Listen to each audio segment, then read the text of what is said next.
Assalamualaikum warahmatullahi wabarakatuh dan salam sejahtera.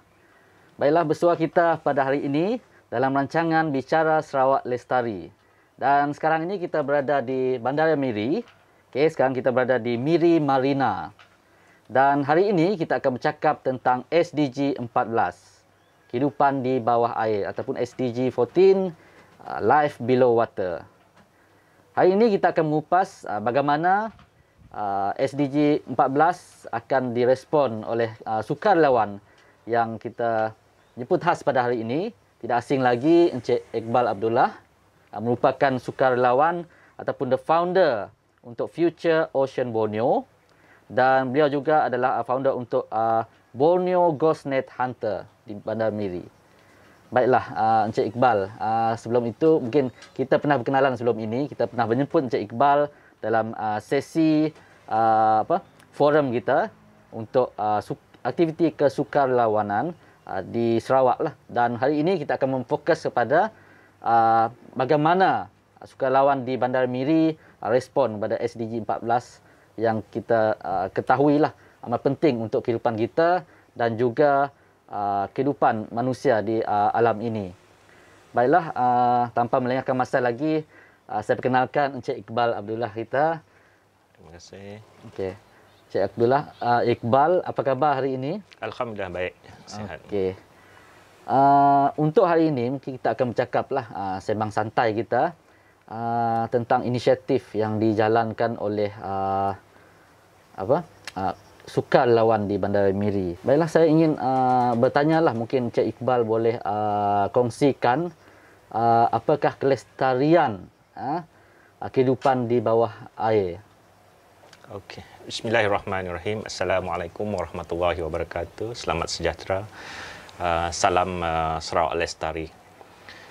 Bila kita bercakap mengenai kelestarian,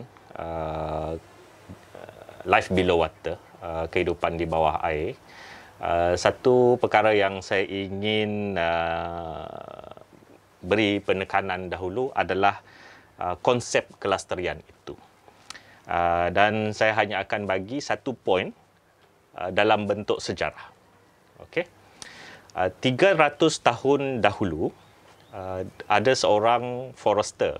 Forester ni orang yang pakar berkaitan dengan perhutanan, kayu balak dan sebagainya. Dia seorang Jerman, nama dia Hans Carlowitz. Okey. Dia kata ataupun dia argue bahawa generasi pada masa itu, okey, tak sepatutnya hidup dalam keadaan dia menggunakan apa yang ada pada masa hadapan. Maksudnya macam ni, dia cakap you should not live in the expense of the future ones. Okey. Maksudnya dekat sini ialah apa yang Hans Carlowitz tu cakap tu tadi ialah kita ni tak sepatutnya hidup dengan menggunakan apa saja yang ada pada masa hadapan. Sebab apa? Sebab apa yang pada masa hadapan tu sepatutnya untuk generasi akan datang ataupun generasi masa depan. Okey. Itu dah berlaku pada 300 tahun dahulu. Okey. Dan apa yang kita buat pada waktu ini hanyalah selepas SDG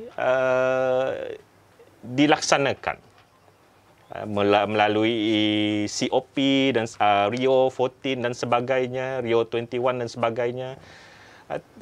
Cumanya perkara konsep berkaitan dengan kelestarian ini telah lama ada.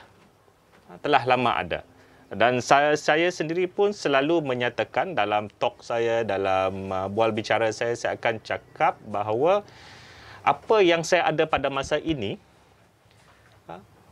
bukan untuk diri saya, tapi sebenarnya untuk generasi akan datang. So, apa yang saya buat, terutamanya untuk melestarikan alam sekitar, sama ada dasar laut, underwater, terestrial, di atas udara, on land, adalah sebenarnya untuk generasi masa akan datang. Okay? So, konsep sustainable tu telah ada pun, dan saya hanya beri kepada anda dalam satu poin, iaitu poin sejarah. Okey. Sekarang kita bercakap mengenai SDG 14. SDG 14 Life Below Water. Okey, SDG 14 ni kita ada banyak goals. Kita ada banyak target. Okey. Kalau bagi siapa-siapa yang mengikuti SDG, ya, kita ada 17 SDG. One of the SDG ialah SDG 14. Okey. Setiap satu SDG itu dia ada target-target tertentu. Okey, contohnya untuk SDG 14 itu sendiri dia mempunyai lebih kurang ataupun mempunyai 10 target. Daripada target 14.1 sehingga 14.7, 14.A sehingga 14.C. Okey. Tapi bagi saya, kita tak akan dapat untuk menyelesaikan ataupun memastikan target tersebut dicapai keseluruhannya. Kita perlu bertindak ataupun perlu melaksanakan tugas mengikut kemampuan seadanya kita. So di MIRI, Sustainable Development Goal 14 ni telah lama sebenarnya wujud. Okay.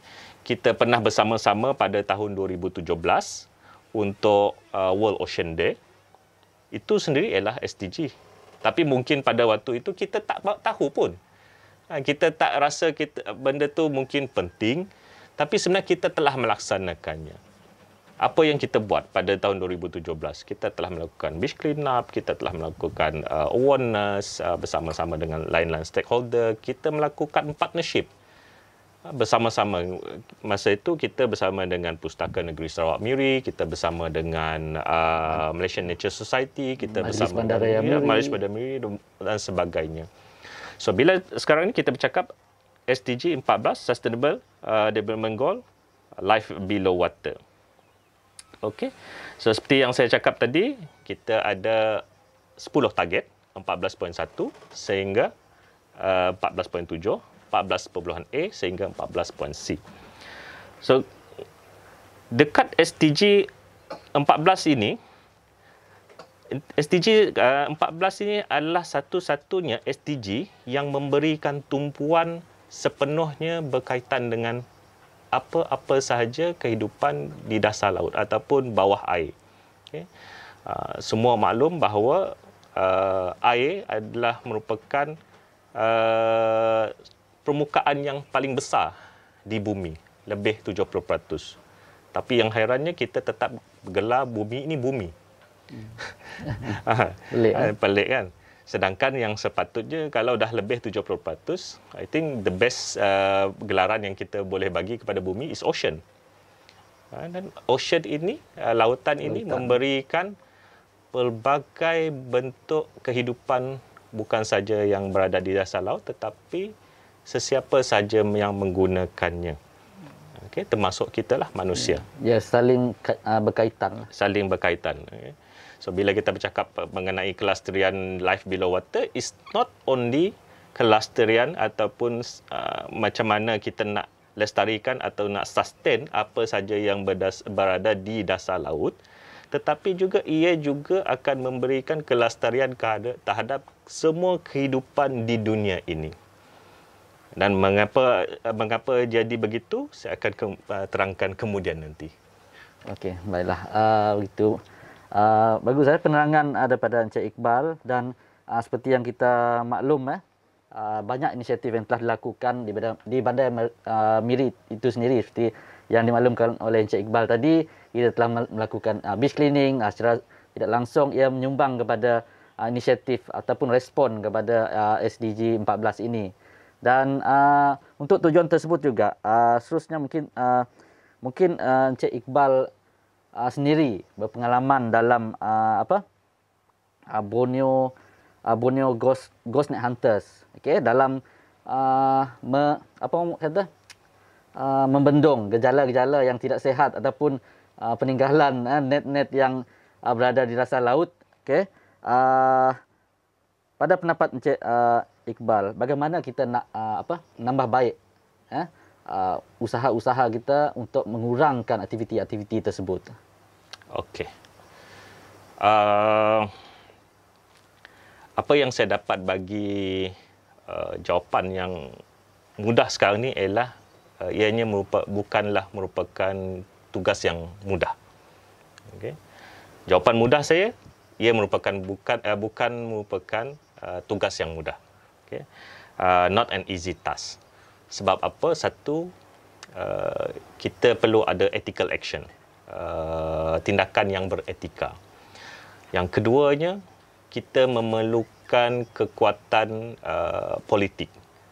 Political governance pun perlu, political strength perlu, action daripada pihak politik pun perlu. Kenapa begitu? Kerana selama ini undang-undang yang ada hanyalah lebih kepada apa-apa aktiviti di daratan, land-based activity. Okay? Contohnya, ladang sawit mencemarkan alam sekitar, melupuskan sisa kumbahannya ke sungai. Itu kita dapat ambil tindakan. Sebab adanya undang-undang. Ya. Namun begitu, kumbahan tadi yang dah masuk ke dalam sungai, mengalir ke lautan, tidak ada satu pun tindakan yang dapat dilakukan. Even under maritime law pun sendiri, tidak dapat melakukan. Sebab apa? Ianya telah berlaku daripada daratan. Ya. Okay. Apa yang dapat dilakukan di lautan oleh pihak governance, pihak berkuasa ataupun pihak politik? Apa yang mereka dapat lakukan ialah hanyalah jika adanya permasalahan di atas lautan yang melibatkan perkapalan, industri oil and gas dan sebagainya. Itu mereka dapat lakukan.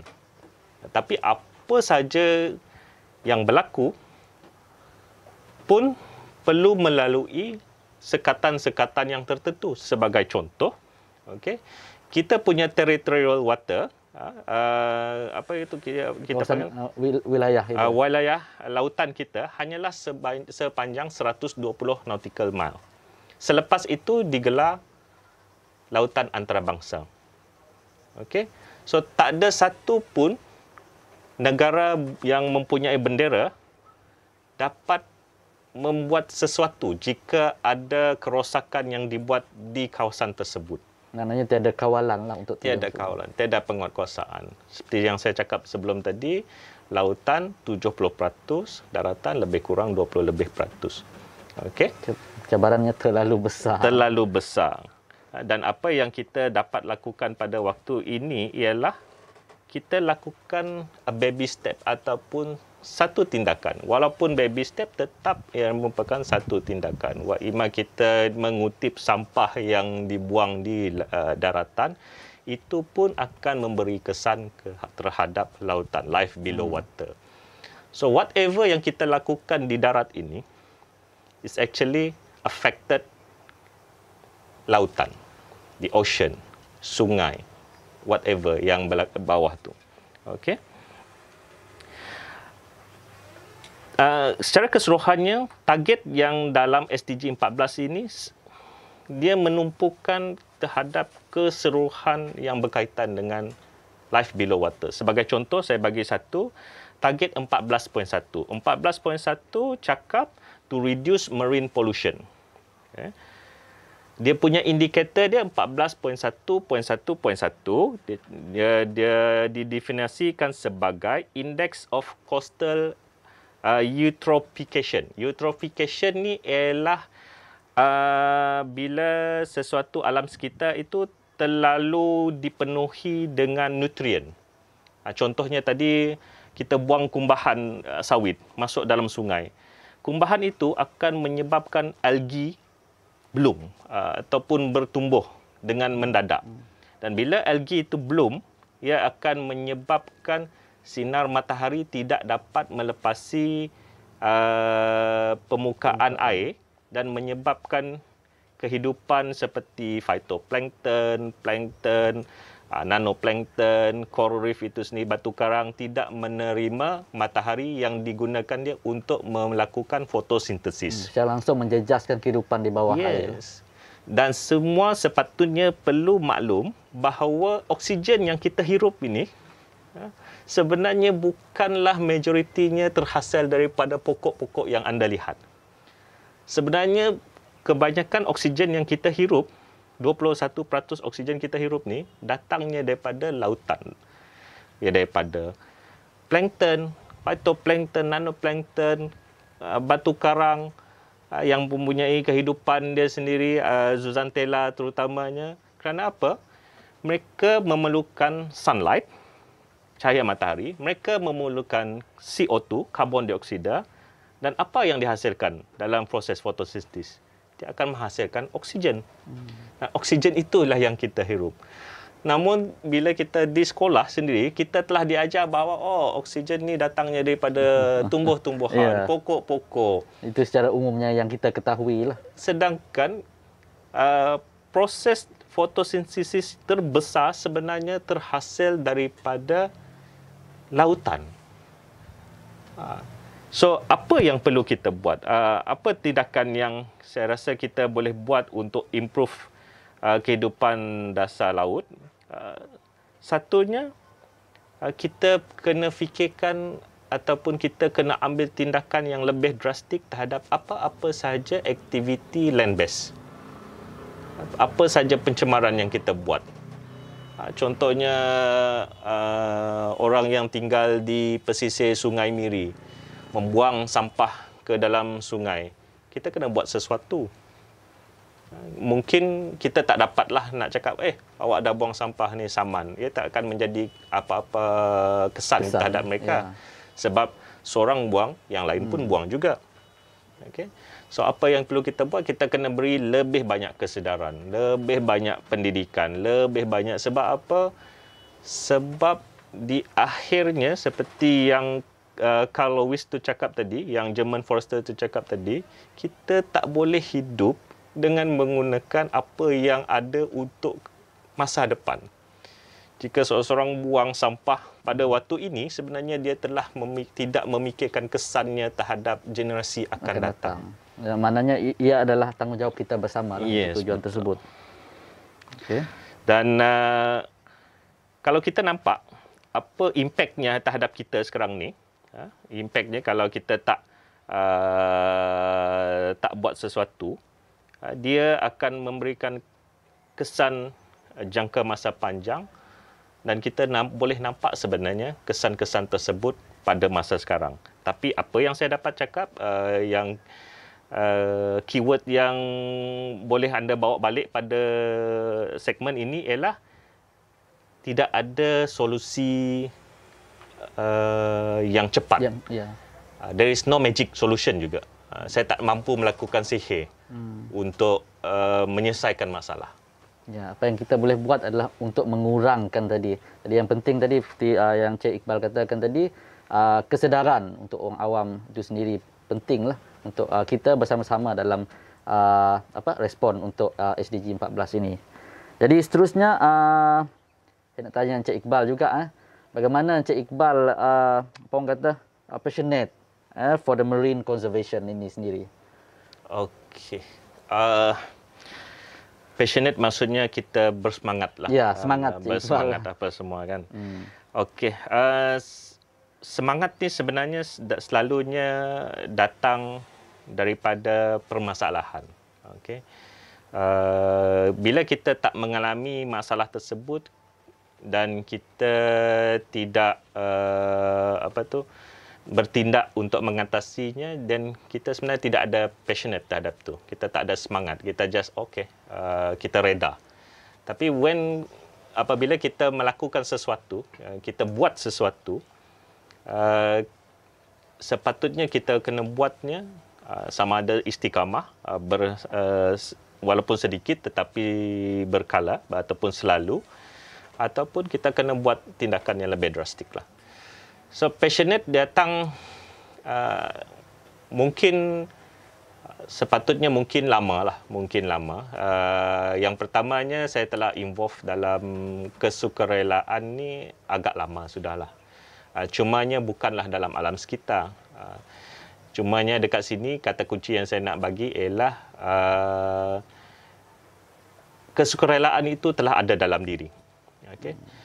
So macam mana kita nak jadi passionate? Kenapa saya passionate pula dalam bidang marine?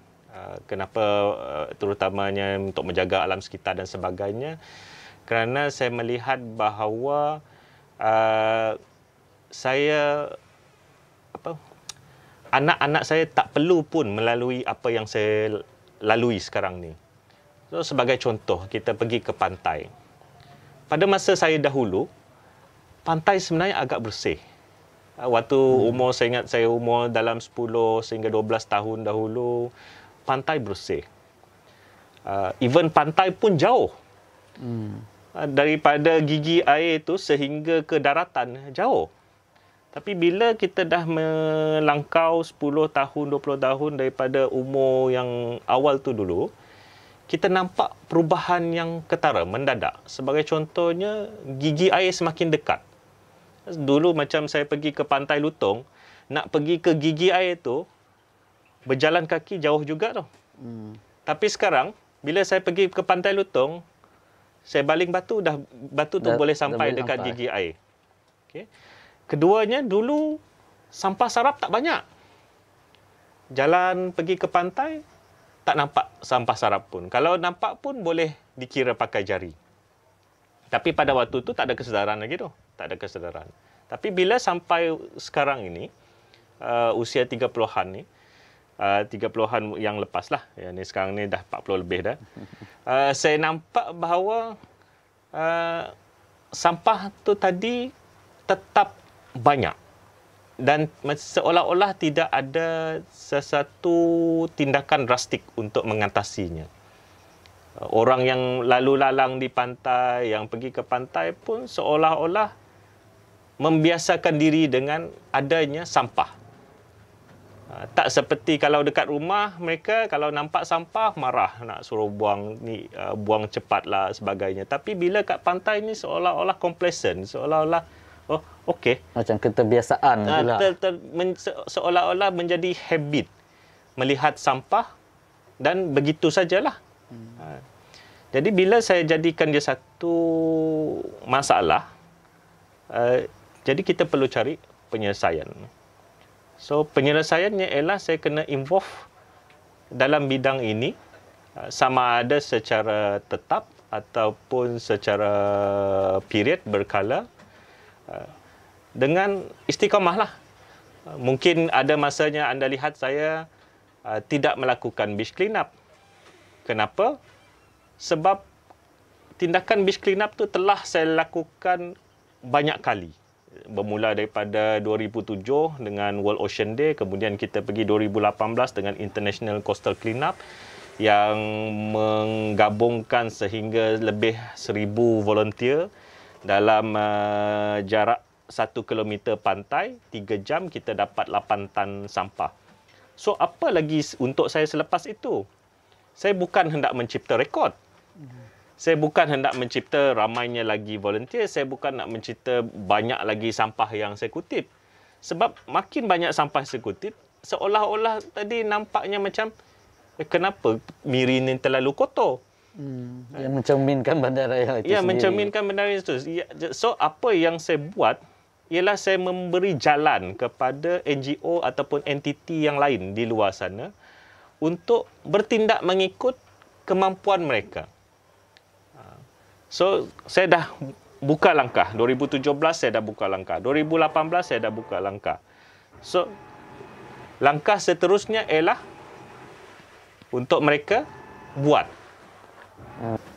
Jadi kesedaran itu perlu adalah pada generasi kita pada hari ini, bukan saja pada individu itu saja ataupun pada sukarelawan itu saja. Dan sukarelawan di Bandar Miri ini mungkin ramai, tapi mungkin mereka tak ada platform dan sebagainya. Sebab itu usaha-usaha yang dijalankan tadi seperti yang Cik Iqbal kata tadi, ada World Ocean Day, ada platform-platform macam itulah. Jadi kita rasa dan kita nak ajak ramai lagi lah volunteer organisasi NGO dan sebagainya bergabung. Mungkin kita buat dalam setiap bulan dan sebagainya. Mungkin pada pendapat Encik Iqbal tadi, apa orang kata, kalau terlalu banyak sampah mungkin mencerminkan imej warga bandar itu sendiri ataupun bandaraya Miri ini sendiri. Jadi agak tak eloklah kita kalau kita tak nak bagi kerjasama dan sebagainya. Jadi seterusnya mungkin untuk menginspirasikan lagi sukarelawan kita di luar sana, seperti yang telah nasihatkan oleh Encik Iqbal sendiri, untuk turut bersama-sama lah dalam aktiviti-aktiviti. Dalam Encik Iqbal sendiri telah menyatakan telah memberi ruang, platform dan jalan kepada sukarelawan kita. Mungkin anda di luar sana juga pun sama, boleh turun ke hadapan, buat inisiatif dan sebagainya. Tak kisahlah sekelumit ataupun kecil inisiatif pun kita boleh jalankan, dan lebih baik kita buat dalam aktiviti kerjasama dan sebagainya lah. Baiklah, seterusnya Encik Iqbal, mungkin banyak aktiviti yang telah dijalankan macam Encik Iqbal katakan tadi, bukan saja untuk buat aktiviti di dasar laut, dan juga di pantai dan di darat. Jadi apakah nasihatlah Encik Iqbal kepada generasi muda sekarang, terutama sukarelawan di Bandar Miri ini, untuk terus menginspirasi aktiviti-aktiviti yang telah dijalankan. Dan seperti mana yang kita tahu, di Bandar Miri, di Majlis Bandar Miri itu sendiri ada unit SDG. Mungkin itu adalah platform terbaiklah untuk kita sebagai warga Bandar Miri untuk turut serta lah untuk tujuan tersebut. Okey. Sebelum saya pergi kepada memberi nasihat bagaimana generasi sekarang bertindak untuk respon kepada kelestarian alam sekitar, terutamanya marine, saya rasa semua orang yang perlu dia ingat di dalam minda dia ataupun hati dia sekarang ini ialah dia perlu fikir apa yang dia lakukan pada masa sekarang adalah tujuannya untuk generasi akan datang. Itu yang pertama. Dia dia kena niatkan dalam hati dia, dalam kepala dia, bahawa apa saja yang dia lakukan pada waktu ini adalah untuk generasi akan datang. Okey. So apa benda yang dia lakukan tu adalah termasuk kehidupan seharian dia sendiri. Contoh, kalau dia membuang sampah dan sebagainya, dia kena fikir bahawa sampah yang dia buang itu adakah akan menjejaskan masa depan, generasi akan datang. Kalau dia buang sampah merata-rata, so siapa yang akan nak kutip? Adakah kita biarkan untuk generasi akan datang yang kutip?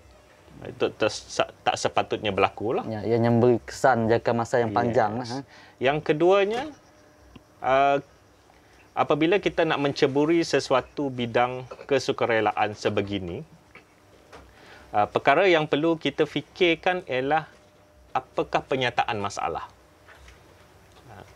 So, tak bolehlah kita nak buat sesuatu kerana ikut kawan. Pustaka Negeri Sarawak anjurkan, jom buat. Majlis Bandaraya Miri ada buat sesuatu, jom kita pergi buat. Tapi bila tak ada penganjur, tak buat. So, permasalahan tu tak timbul sebenarnya dalam diri dia. Dia tak nampak dia sebagai apa yang kita buat tu sebagai satu masalah pun. Dia nampak macam bila ada penganjuran baru turun. Tapi sedangkan artinya dia tak fikir pun ada permasalahan. Sedangkan artinya kalaulah dia buat tanpa ada penganjuran, then saya rasa dia telah memikirkan penyataan masalah tersebut. Iaitu kalau kita nampak sampah di pantai, means itu satu masalah.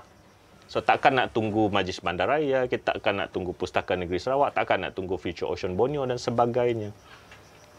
Lakukan. Apa saja yang kita lakukan pada waktu ini, ianya akan tetap memberi kesan. Sama ada kesan jangka pendek ataupun jangka panjang. Dan yang paling penting, ianya akan memberikan kepuasan sendiri kepada seseorang volunteer tersebut, sukarelawan tersebut. Tak kira daripada generasi mana sekalipun. Okey.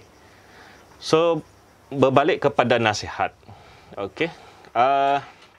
Bila kita nak menceburi sesuatu bidang kesukarelaan, terutamanya kalau saya fokus kepada lestari life below water ini, kita perlu banyak ilmu. Sama ada daripada pembacaan, mengikuti orang-orang yang berpengalaman, ataupun melalui pendidikan formal. Okey. Saya sendiri, saya terlibat dalam aktiviti marine tanpa mempunyai pendidikan formal dalam bidang marine. Saya mempunyai ijazah dalam sains komputer. Saya mempunyai diploma lepasan ijazah dalam bidang keusahawanan IT. Saya mempunyai diploma dalam percukaian. Tetapi saya very passionate dalam bidang marine. Sehinggakan bila saya melakukan sesuatu itu, terutama dalam bidang marine ni, saya melakukannya tanpa saya melihat ke belakang lagi. Sebagai contoh, sebelum saya involve menyelam di dasar laut untuk tujuan pembersihan dasar laut dan sebagainya, saya adalah merupakan seorang pegawai dalam Angkatan Pertahanan Awam selama 16 tahun. Pada waktu itu, pada tahun 2001, saya telah mengikuti kursus asas selam scuba Anjuran Pertahanan Awam, Angkatan Pertahanan Awam.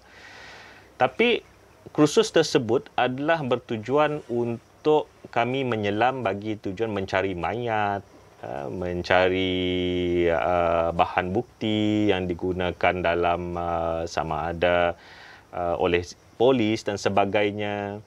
Okey. Tapi apabila saya berhenti daripada Angkatan Pertahanan Awam, salah satu perkara yang saya kembali ialah saya kembali menyelam untuk melihat keindahan dasar laut. Namun bila saya pergi menyelam untuk melihat keindahan dasar laut, apa yang saya nampak adalah satu masalah, iaitu saya nampak banyaknya jaring hantu di dasar laut kita ini. Sedangkan Miri merupakan antara destinasi selam scuba yang saya rasa terbaik di Borneo. Saya telah menyelam di Sabah, saya telah menyelam juga di Semenanjung Malaysia. Tapi saya tetap rasakan bahawa Miri, di bawah Miri Sibuti Coral Reef National Park, Taman Negara Laut Miri Sibuti, mempunyai diversity batu karang yang amat cantik. Dan setanding dengan luar negara.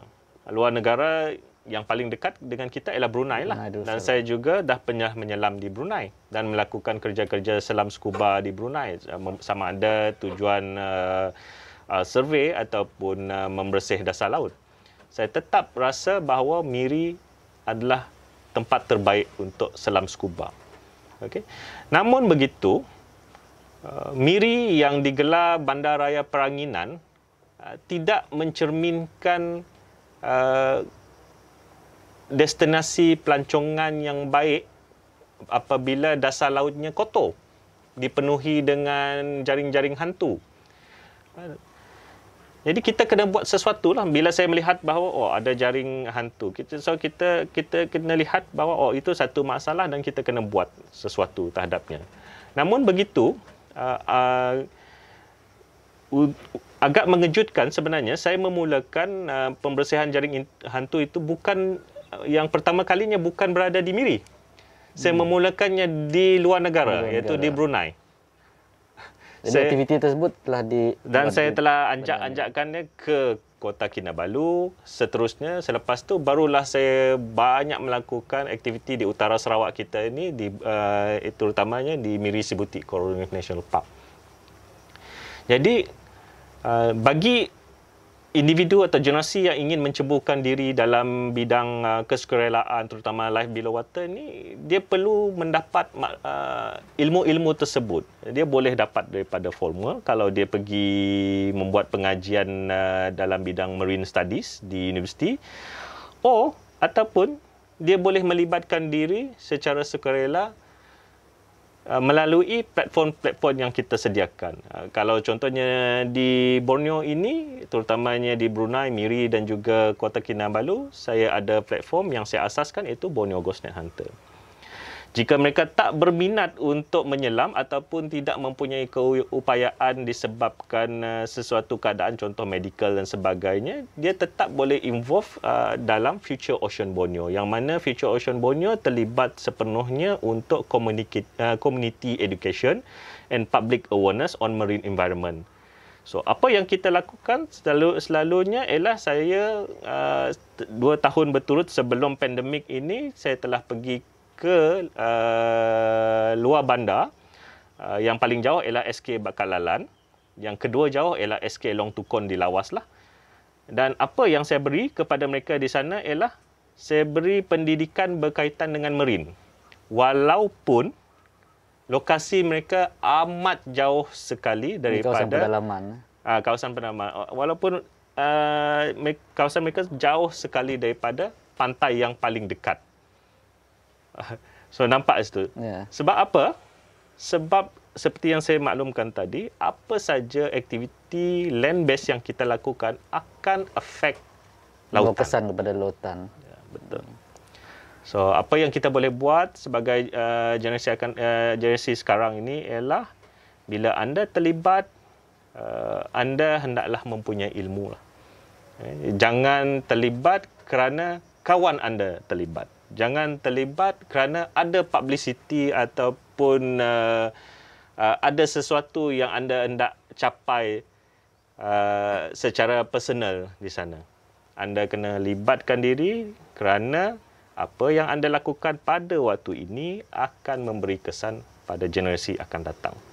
So, kalau kita tak buat sesuatu, bermakna kita sebenarnya tidaklah memikirkan generasi akan datang. Baiklah, okey. Semoga perkongsian tadi dapat memberi inspirasi kepada sukarelawan kita di luar sana, dan seperti yang dimaklum oleh Encik Iqbal sendiri, ilmu, pengetahuan, kemahiran dan sebagainya amat pentinglah kepada seorang sukarelawan lah.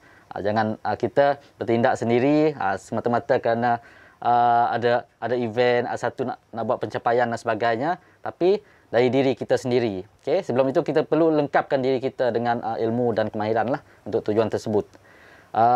Baiklah, mungkin ada banyak lagi aktiviti yang telah dijalankan oleh sukarelawan kita. Mungkin apakah aktiviti-aktiviti selanjutnya yang akan datang akan dijalankan oleh sukarelawan itu sendiri? Untuk Future Ocean Borneo PLT, kami akan tetap meneruskan community education and public awareness di luar bandar terutamanya. Kenapa saya pilih luar bandar? Sebab mereka menerima ilmu tu dengan lebih baik berbanding berbanding di kawasan bandar. Saya pernah memberikan ceramah berkaitan dengan pantai, kebersihan pantai di 24 sekolah di Miri. Namun saya nampak tidak memberi kesan yang signifikan terhadap pantai yang ada. Mereka tetap pergi ke pantai dan melihat sampah itu sebagai sampah. Dan seolah-olah sampah itu adalah merupakan norm, kebiasaan. Okay. Tetapi bila saya membuat community education di luar bandar, mereka melihatnya sebagai sesuatu yang perlu diselamatkan. Okay. Dan saya nampak dia punya significant resultnya tepat pada waktu itu. Contohnya, katakan baru sejam tadi saya bagi ceramah berkaitan kebersihan alam sekitar di daratan yang akan memberi kesan kepada kehidupan marine ataupun di pantai. Mereka terus melakukan kerja-kerja pembersihan selepas saja talk tersebut, tanpa disuruh pun. Nampak sampah plastik, ambil buang dalam tong sampah. Sehingga kan guru-guru mereka pun terus memuji, agak pelik. Kenapa? Mereka nampak bahawa itulah kesan yang akan kita dapat kalau kita buat tindakan yang cepatlah, tindakan drastik tersebutlah. So, sebab itu kalau nampak, saya tetap akan melakukan kerja-kerja community education, public awareness ni luar bandar. kemungkinan saya akan kembali lagi ke lawas, terutamanya ke SK Long Tukon ataupun saya mungkin pergi ke Long Semadoh di pendalaman lawas. Selain itu, inisiatif Borneo Ghostnet Hunter tetap diteruskan. Sebagai contohnya, kami ada satu operasi yang akan dilakukan mungkin dalam jangka masa terdekat kerana monsun di kawasan Sabah Sarawak ni dia punya climax dia ialah pada bulan 1 dan bulan 2. So sebab itulah kita nampak macam hari ini sebenarnya hari yang agak sesuai untuk pergi menyelam. Masih lagi waktu yang sesuai untuk pergi menyelam. Namun begitu untuk membuat operasi Ghostnet hunting ni sebenarnya bukan mudah lah. Bukan mudah. Kita telah melakukan, Borneo Ghostnet Hunter telah melakukan sebanyak 14 operasi setakat ini di Kota Kinabalu, di Brunei dan di Miri. Pada yang terkini iaitu Ops Barakuda 4 telah dilangsungkan bulan September yang lepas. Kita telah menaikkan jaring hantu di Barakuda Point. Itu satu kawasan selam scuba yang mempunyai kedalaman di antara 22 sehingga 27 meter.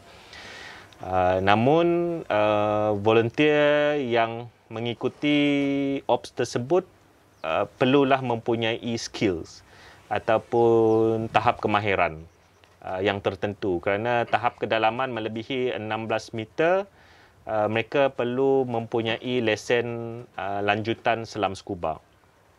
Mereka perlu mengikuti kemahiran deep diving, selam dalam, dan juga mereka perlu mengikuti kemahiran menggunakan nitrox. Itu nitrox ialah gabungan di antara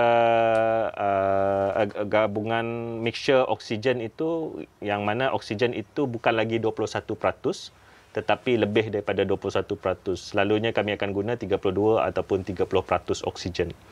Kenapa? Kerana kami perlukan oksigen yang sebegitu banyak untuk selam dalam dasar laut 20 lebih meter tu dalam satu jangka masa yang panjang.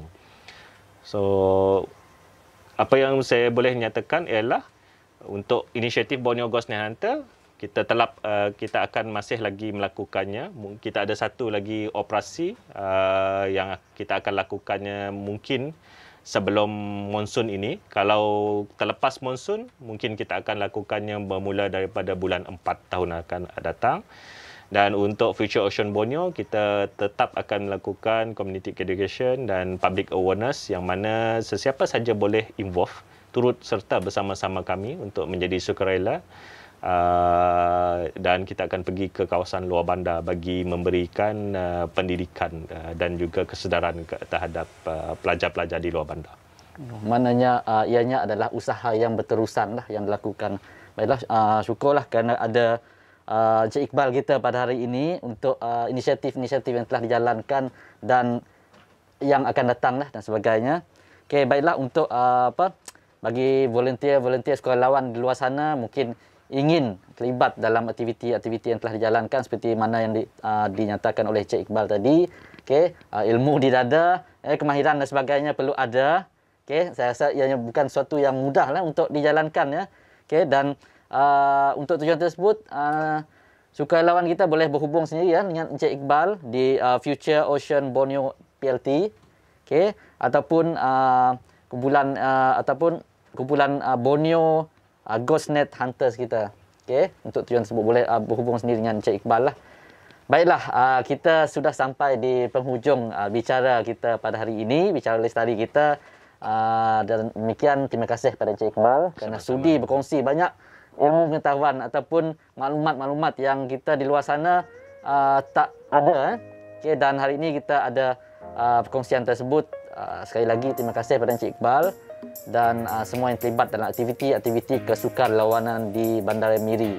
Kita juga ingin mengucapkan ribuan terima kasih pada penaja lokasi kita di Miri Marina, dan kita sekarang berada di kapal Planet One yang dimiliki oleh Encik Troy Yao kita.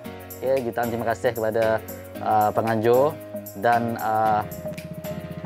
sehingga kita berjumpa lagi di program Bicara Lestari pada masa akan datang. Jumpa lagi.